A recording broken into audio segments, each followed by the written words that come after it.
Hello, everybody, and welcome to the Tip of the Ice-Burgh podcast, your home for Pittsburgh Penguins news and analysis. I'm your host, Nick Belsky, joined as always by Nick Horwat. We got a great show for you today because, of course, we need to break down everything Tristan Jarry after the wild events of yesterday afternoon. So we'll talk about what's going to happen next for Tristan Jarry, what's going to happen in the long-term future for Tristan Jarry, and what's going to happen in the short-term future for the Pittsburgh Penguins. And then after that, have the Pens finally found a stable group of six defensemen? Why that could be very important heading into this 7-game road trip.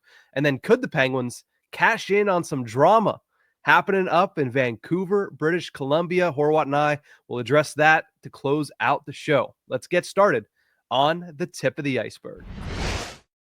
And the only place to start is with that Tristan Jarry stuff, because yesterday the Penguins didn't even wait till 2 o'clock. They didn't wait for Elliot Friedman and Kris Johnston and Frank Saravalli to announce what's happening. They just put out a social media post that said, at 2 o'clock today, we're done. We're putting Tristan Jarry on waivers. He will be sent to the AHL if and when he clears. We'll find that out this afternoon around 2 o'clock p.m. And the Penguins, if that does happen, will save approximately $1.15 million against the salary cap. According to Puckpedia, they'll use that to call up Yoel Blomqvist. So, Horwat, you saw this news like everybody else, straight from the horse's mouth from the Pittsburgh Penguins on X, on every social media imaginable. What were your thoughts that they're putting Tristan Jarry, or they now have put Tristan Jarry, on waivers? It was just the final straw. They just reached their breaking point with Tristan Jarry. I think I saw Josh Yohe's tweet before then, moments really before the Penguins made their announcement. I forget exactly what he said, but it really just sounded like the Penguins were fed up, that that's enough of this. 4 straight games, I think he's gotten 4 straight losses, a couple of overtimes in that 5. A couple of overtimes in there, but regardless, the blown leads have piled up. The allowing goals on the first shot or second shot or third shot has piled up. It's just gotten ridiculous to the point of, this team's over it. This team doesn't want to, I don't want to say doesn't want to deal with it anymore, because they still kind of want to give them a chance, I guess, because they're not outright. I mean, it might be an outright cutting of it. Just depends on what happens for the rest of the year. And what direction they go in. I mean, the fact that we look at Tristan Jarry year after year and say to ourselves, he is a starting NHL goalie, starting caliber. We will not go further than that to say how good of a starting caliber NHL goalie he is.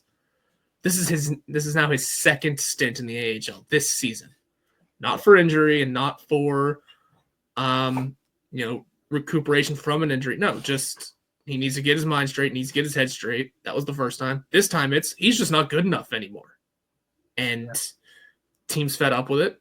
We defended the free agency signing back in the day. And I think for a small bit, we still will, just because at the time you have to look at it with those lenses. But now just looking at it, it's tough. Penguins are in a tough situation, and we'll see what happens at 2 o'clock. Yeah, in that same free agent period, Jack Campbell was signed to the Edmonton Oilers. Guess what happened to Jack Campbell last year? He was put on waivers, sent back to the AHL, stayed at the AHL the rest of the season, and was bought out. Now, do I think that is the path that the Penguins are going to take with Tristan Jarry? I think that's unlikely. If you look forward to next summer, the buyout is one of 3 options that they have with this guy, but the buyout is 6 years. It is $1.7 million against the cap next year, and then it's $5 million against the cap the year after that, $4.5 million the year after that, and then $797,000 for 3 more years after that. I just don't see that being the route that Kyle Dubas ends up taking. The only 2 other options are you can trade Tristan Jarry, but we were starting to talk about this before the show. Is anybody willing to take that contract? And if not, your only other option is to play him. And I'm not sure that they're going to be able to sit there and kind of bite that bullet for the next 3 years. I think it's going to have to be take it a year at a time and then reassess what that buyout calculator is and where his game is. And if anybody is willing to take it with 2 years left at $5+ million, with 1 year left at $5+ million. Or maybe if you finally get him to do a contract year and he hasn't completely sunk your organization, which, again, I don't want to bury the guy. He has been good at times, just not this season, right? He got sent back to the minors because he was unplayable earlier in the year. And since then, he is 7-7-4 with an .891 save percentage. So not unplayable, but again, the reason the Penguins are doing this is because they think that they can still vie for a playoff spot. They just don't think they can do it with Tristan Jarry between the pipes. Yeah, and as for teams that maybe might take him on, we discussed a couple months ago, I think it was now at this point, trading Tristan Jarry. Some of the teams that might be willing to take him on. Again, this was a couple months ago. I think we said something like the Blackhawks, maybe the Oilers, because Skinner was doing awfully to start the year. And there was another team in there that I'm forgetting. Maybe the Blue Jackets would have slipped in there because of their Vancouver had some situation. goaltender injuries happening that we always throw them in there because it's Vancouver. And since then, all these teams have, like, the Blue Jackets have found footing. They're one of the most surprising and great stories of the NHL right now. I think we said the Sabres, but really they're fine between the net. Colorado, they figured it out. They didn't even bother with Jarry. The only team that still stands is the Blackhawks. And, I mean, they have the cap space to do it if they really wanted to. I mean, they're in sell mode, so maybe it's the only one that makes sense. But even then, it's what are they really doing? Are they actually going to take on Tristan Jarry in this situation for the next couple years and maybe find a different starting goalie? Are they going to be the ones that buy him out maybe? Because, again, they have the cap space and they're in sell mode, but also they're trying to be winners right away or winners very soon, especially with Connor Bedard out there. Another team I thought of was maybe the Ducks, but also they really like Lucas Dostal now. I mean, and they're stuck with John Gibson. They got a problem goalie contract of their own. Yeah, so that's not going to happen. And not only that, the Ducks are another team that I think the Frank Vetrano deal is a sign of it. They're trying to win pretty quickly. They're trying to become a good team in the near future. Yeah. I don't know too many good teams that are going to look at, or teams that are trying to become good teams that are look at Jarry right now and go, yeah, maybe a change of scenery will help. The contract's just too much. The situation just isn't fitting. And I don't want to say he's ruined his reputation as a starting goalie in the NHL, but Kyle Dubas said he was looking for a trade this summer and couldn't find one. So it's not looking good for Jarry on other teams in the league at this price tag. Yeah, it'd be a lot different if this was the first time Jarry wavered at all, and it just happened to be a season where everything fell off a cliff. Now, everything has fallen off a cliff because it has never been this level bad, but historically, we talked about it a few weeks ago. Once the calendar flips to January, historically, he's not the greatest goaltender. He doesn't do great when the lights are bright. He doesn't have good numbers when it comes to postseason hockey. He lost his starting job late last season when the team was vying for a playoff spot, his first year of a contract. Like, all of that combined is gonna throw up massive red flags for teams around the NHL. And because of that, at this moment, I don't think trading Tristan Jarry, unless another GM for some reason out of the goodness of their heart wants to bail out the Penguins, I don't see a trade happening. And I certainly don't see anybody claiming him by 2 p.m. Eastern this afternoon. So with that, I mean, Kyle Dubas said it yesterday, and this is paraphrasing, but he essentially said he came back. We gave him some run here to see if he could figure it out, and they think it's best for him and the organization that they give that run to Joel Blomqvist now. So let's turn the page to that youngster. First stint, Blomqvist showed some very good glimpses, and I think namely the 46 save effort in the loss to the Edmonton Oilers opened a lot of people's eyes because he stood on his head behind Swiss cheese of a defense and went toe-to-toe with some of the best in the NHL and looked like he could hold his own. He was the only goalie throughout that time period to semi-consistently post above a 900 save percentage, and now he's going to get another opportunity at the NHL level. A team that, as we'll talk about, is in a much better place now defensively. So when do you expect him to start this second stint? Do you think that he starts on Friday in Buffalo, or do you think it's better to start him off on Saturday, throwing him into the Lions' den against one of the better teams in the NHL, the Washington Capitals? That's tough because, especially with the Penguins situation, they're trying to collect points. They're trying to still vie for a playoff spot. Buffalo, you could really throw out any goal you want, and maybe you'll have a chance. No offense to Buffalo. I mean, they just haven't reached their potential this year. As for the Capitals, I mean, maybe they're far over exceeding, but at the same time, they're the top team in the East, and regardless of over exceeding, you cannot take that softly. Plus, the rivalry matchup, everyone knows that, especially in the Metro. Doesn't matter who's good or bad, it's going to be a dogfight. I think I would start them. I don't know. Because of the situation the Penguins are in standings wise. I almost want to say normally, if they were doing okay, you'd give them the soft start, kind of soft launch them with Buffalo. But man, you just might not have the opportunity to. And if you're looking at Joe Blomqvist as your best goalie right now, because Nedeljkovic isn't doing great, maybe that you do give him the Washington game. Depends on how the team looks at him. Yeah, I think maybe you give him the Washington game just because, you learn through force or whatever the exact saying is. But throwing him into the fire right away of just you're here, prove that you're here for a reason. And clearly, again, the team is looking at Blomqvist probably as their number one right now, even over Nedeljkovic. Yeah. Now, this question was asked yesterday on the live stream, and my initial reaction was the same thing that kind of you alluded to there is like, hey, let him get his feet underneath him. Let him take on the Buffalo Sabres. It's still NHL competition. It's not going to be a walk in the park, but it's not the Washington Capitals. And then I went back and looked at that first stint and remembered very quickly that one of the 3 wins the Penguins have, or 4 wins, whatever, they don't win a lot against the Metro. One of their few wins against the Metro this year was a game in which Joel Blomqvist started in Washington and had a 32-save win when they won 4-2 against the Capitals early in the season. So maybe you let him use that familiarity. You throw in there against Washington in a building that he's already succeeded in, and you say, pick up where you left off. That was one of your best games. Replicate that, and we're off to the races. So I think either way, you're going to see him in one of those 2 games. That much is obvious. And I think it's interesting that you view him potentially as their number 1 option. I still think that they're going to lean towards Nedeljkovic because they're going to lean towards the veteran here more so than they're going to kind of put it all on the rookie. But Blomqvist is going to get a lot of run, as Kyle Dubas alluded to, and I think that's going to include potentially taking over 50% of the starts if he shows early that he's capable of kind of handling the load against some of these better teams.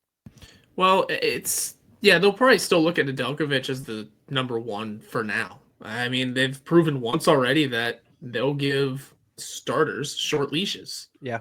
If Nedeljkovic continues this trend he's on, he's got 2 more games as a starter, maybe, because dude's not making saves right now. And aside from the record of the three goalies, Blomqvist has the best numbers. Again, aside from the record, but then again, he hasn't played as many games. Had he stayed up, maybe the record improves. Maybe it gets worse. Maybe the numbers get worse. But judging by the save percentage, goals against average, and some of the other numbers, he's the better goalie right now of the 3. Again, you could argue that he just hasn't had the runway for the numbers to dip. He hasn't had the runway for the numbers to improve either. So there's certainly precedent to say that he's the top goalie in the system right now. Excuse me. Just, like I said, they'll probably go in Nedeljkovic just as the starter, as the number 1 for a couple more games, but if he also follows his trends, it won't last long.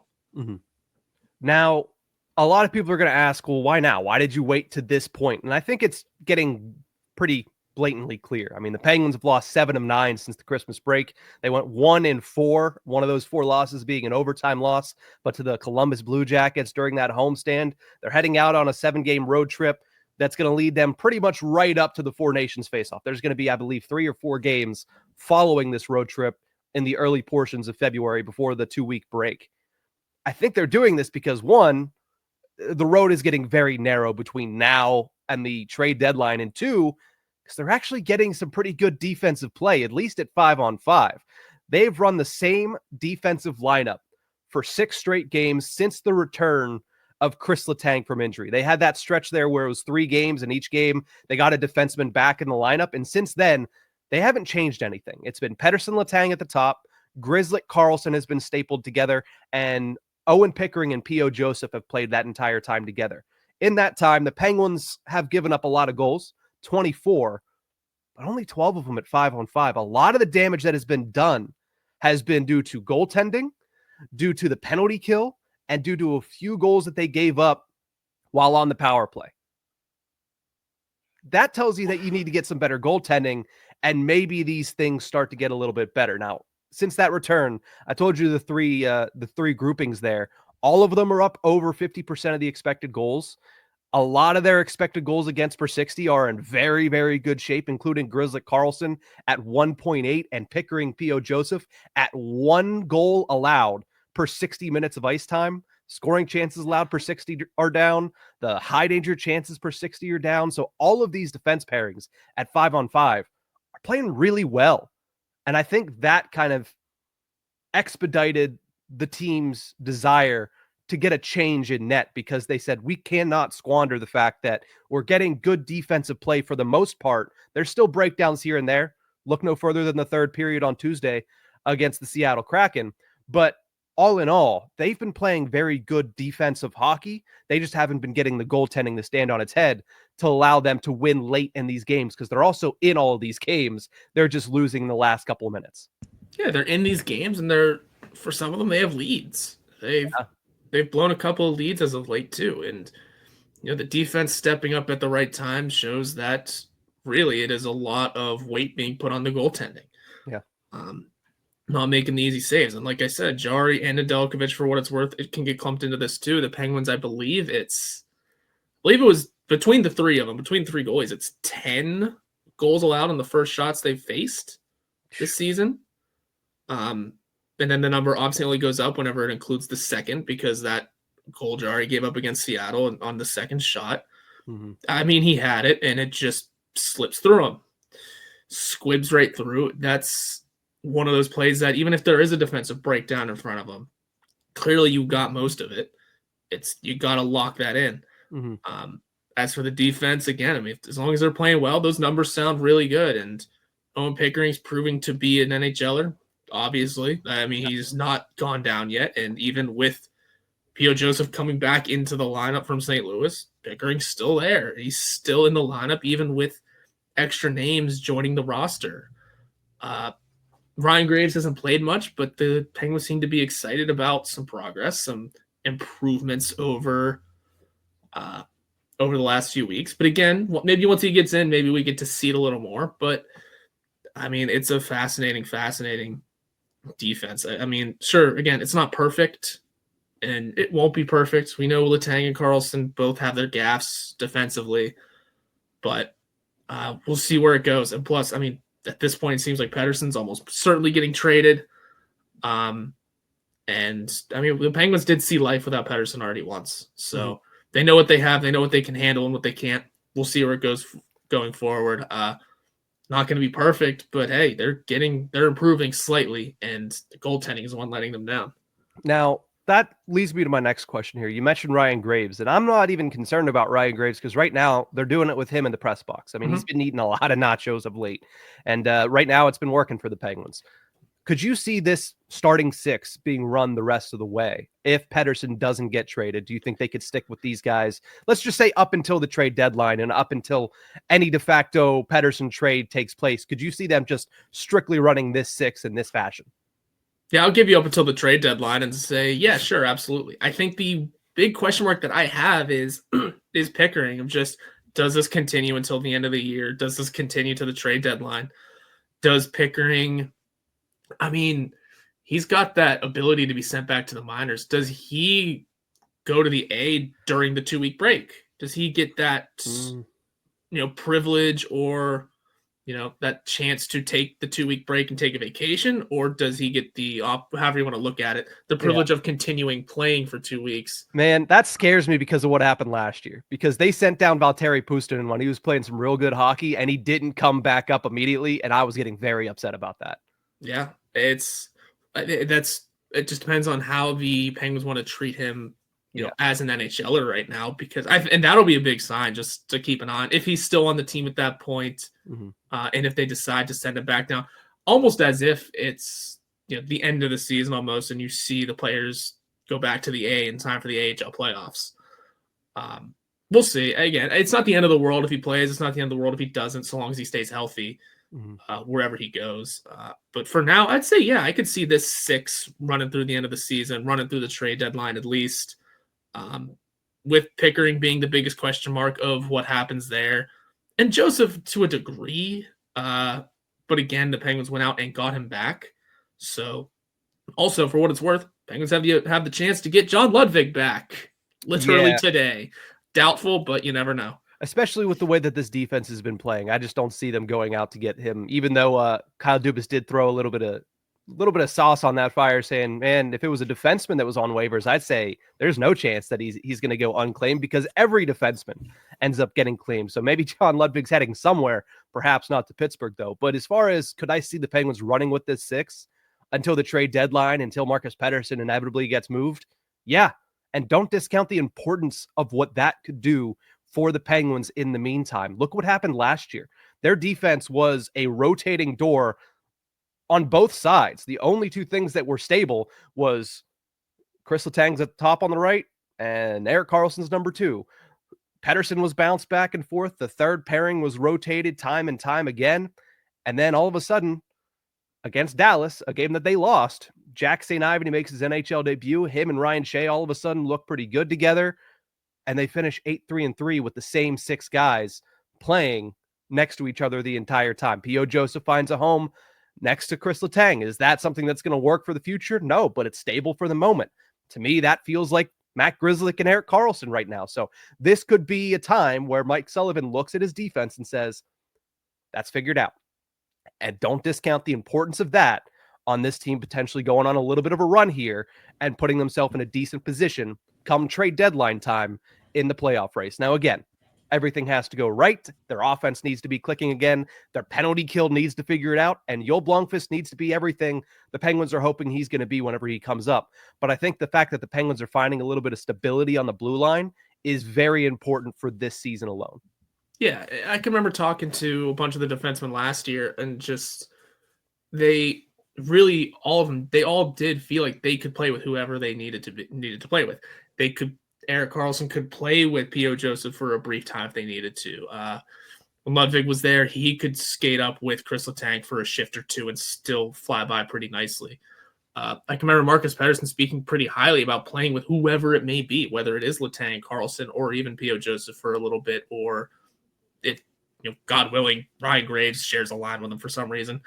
There's all those, everyone felt confident playing with anyone, and more importantly, on either side of the ice. And that really went double for those third line guys who, the Ryan Sheas, the Jack St. Ivany's, who may have had to switch sides to kind of fit the logjam of defensemen in that they had last season.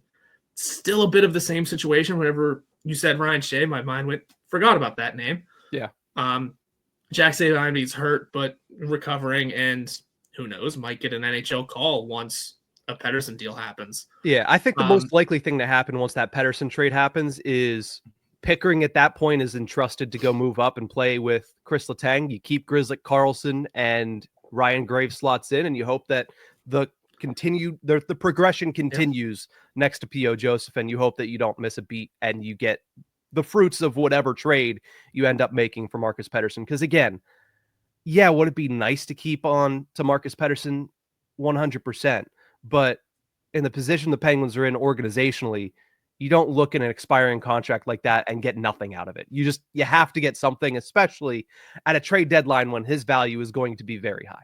Regardless of positioning in the playoff run this year, he'll get you a good return.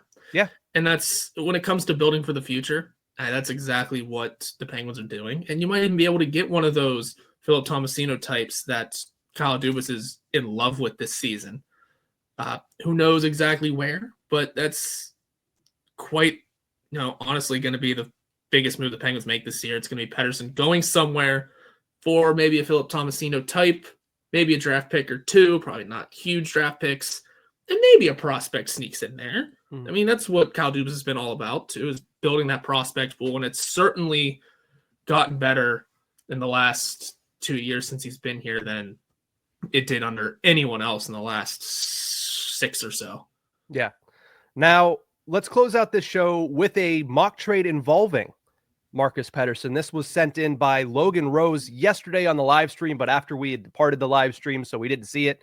He tagged us on Twitter, so we're going to get to it now. Former Penguins general manager Jim Rutherford, if you're not paying attention to what's happening in Vancouver, GMJR has a problem on his hands, right? There's a lot of tension between two of his highest paid superstars, and it feels like this town ain't big enough for the both of us situation going on up in Vancouver.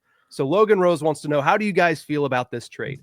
To Pittsburgh, Elias Pettersson and Nils Höglander.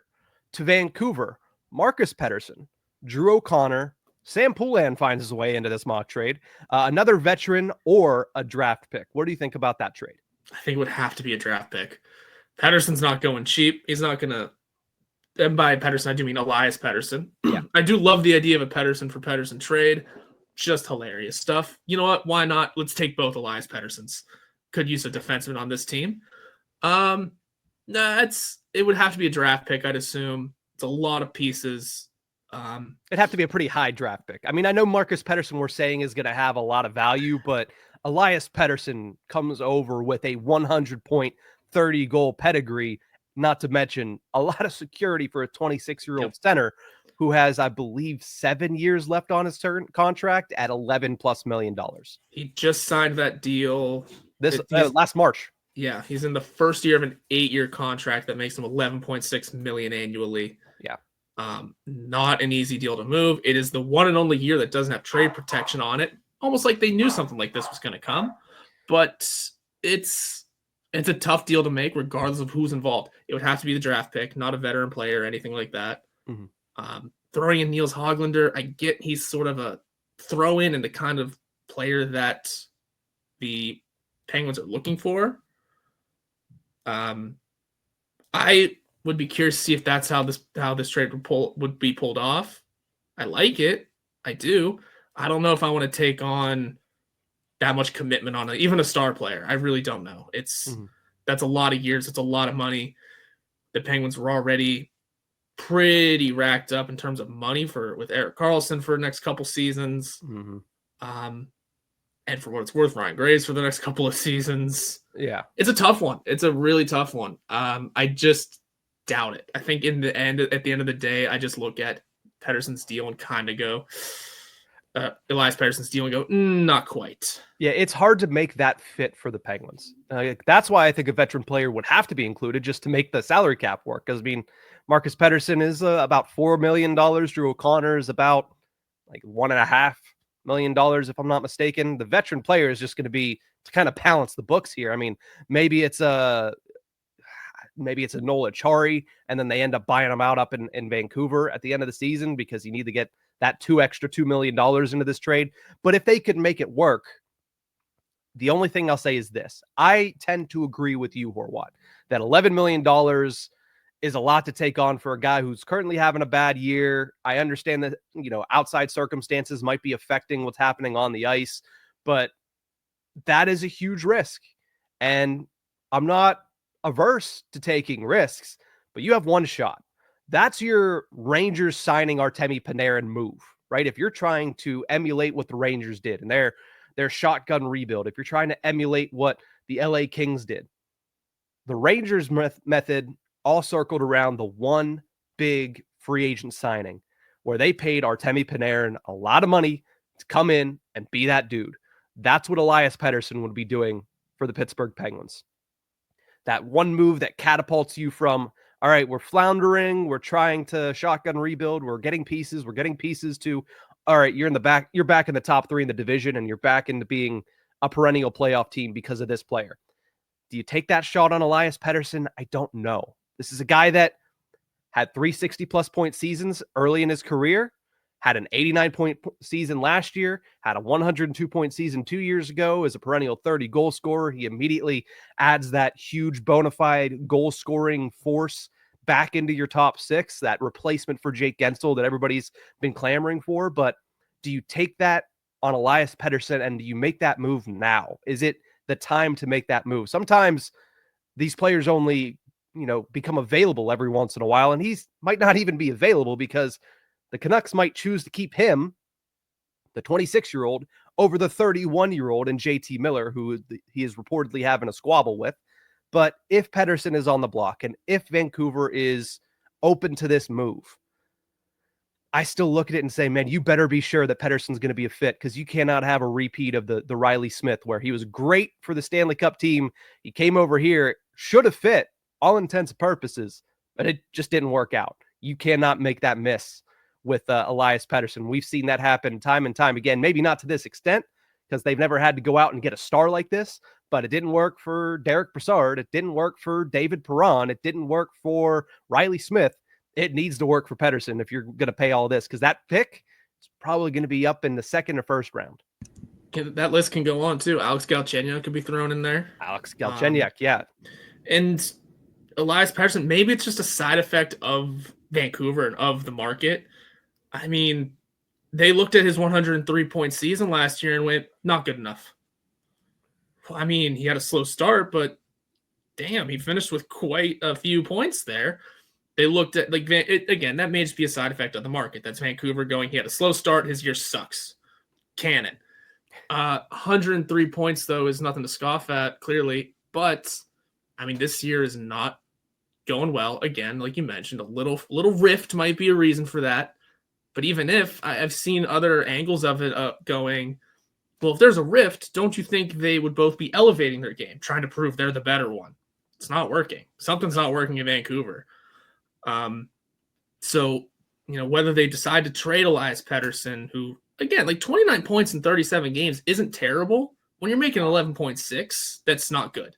Yeah. Same goes for JT Miller, who has 29 in 33 games played, only 8 goals. I mean, everything that we said about JT Miller a couple years ago when Ron Hextall was the GM, copy-paste, still applies here.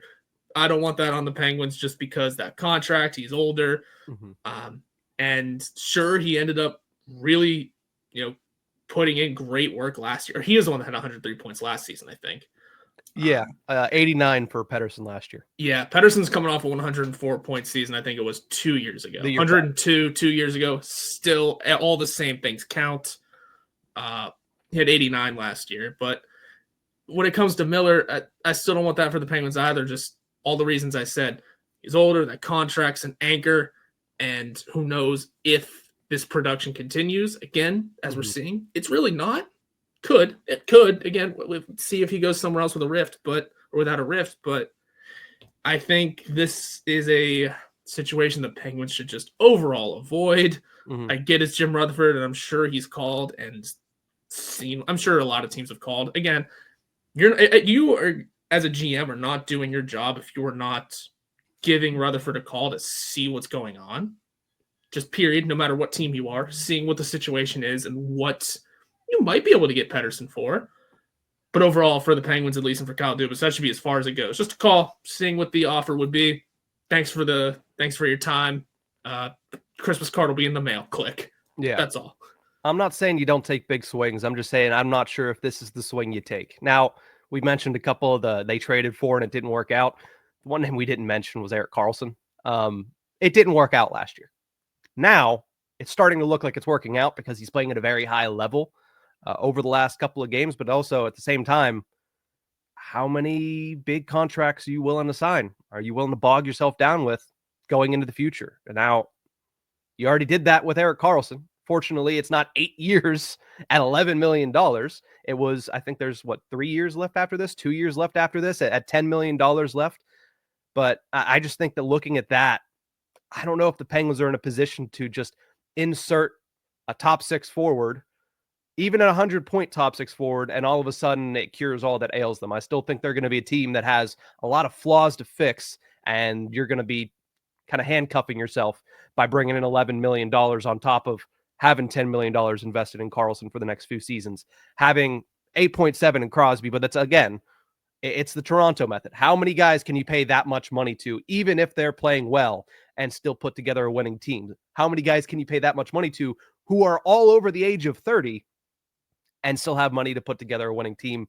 I think that's just too much too soon for the Penguins. I don't think they take their Panarin swing just yet, and I don't think it's Elias Pettersson. But that's going to do it for this episode of. Did you have anything left to say?